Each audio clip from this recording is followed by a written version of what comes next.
raisons logiques, naturelles, pour lesquelles certains foyers sont en difficulté, mais il y a beaucoup de raisons spirituelles pour lesquelles aussi elles connaissent des problèmes. Lorsque Jésus a dit qu'il allait aller à la croix, l'apôtre Pierre est venu, lui a dit, lui a donné des conseils totalement humains. Et Jésus a reconnu la voix du diable. Il a dit, arrière de moi Satan. Et il dit, car tes pensées ne sont, il dit à Pierre, car tes pensées ne sont pas les pensées de Dieu, mais ce sont des pensées des hommes. Donc, arrière de moi Satan, parce que Pierre, la façon dont tu penses, c'est une façon totalement humaine. Il n'a pas dit, tu es en train de penser de manière diabolique, mais tu penses comme les humains. Le système de pensée est être bâti et activé à l'arrière par l'ennemi, par le diable. Mais l'onction prophétique vient pour briser cela, pour circoncire le cœur. S'il se trouve que tu as marié un enfant, Gilgal va traiter cela, c'est-à-dire que toi tu es sûrement mature.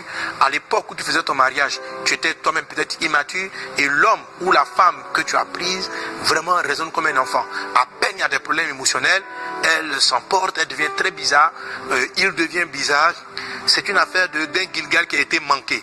Ok, donc nous n'allons pas seulement enseigner, nous allons prier Dieu afin que la maturité spirituelle vienne dans la maison, afin que ce qui est de l'enfant passe. L'apôtre Paul dit, quand j'étais enfant, je parlais comme un enfant, je raisonnais comme un enfant, je pensais comme un enfant, mais lorsque je suis devenu grand, j'ai fait disparaître ce qui était de l'enfant. Nous allons prier de manière prophétique et faire disparaître dans les hommes, dans les couples, ce qui est de l'enfant, parce qu'un papa enfant, ça crée des problèmes, une maman enfant, ça crée des problèmes. Il nous faut balayer cela au nom de Jésus-Christ. Donc on va reparcourir la classe Gilgal relativement à des foyers, on va parcourir le Bethel.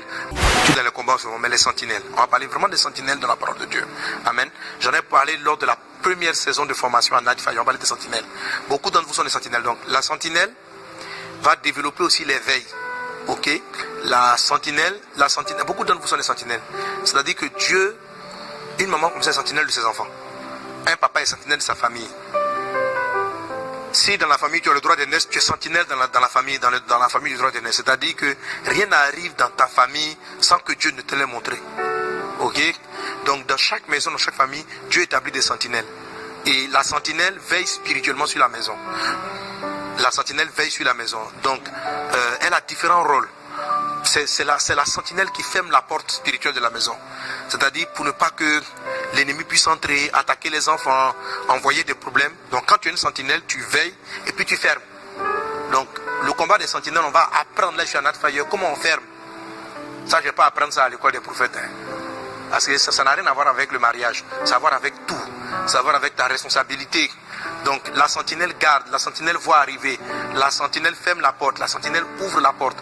Vêtements nouveaux à la gloire de Dieu et te rendre prêt pour le mariage. Mais une fois que tu es marié, il faut que tu aies l'habit aussi du papa de famille, l'habit de la mère de famille. Il y a des femmes qui portent la culotte, vous voyez. On le dit, c'est vraiment pour présenter, on dit c'est la femme là qui porte la culotte. Mais une femme ne doit pas porter la culotte.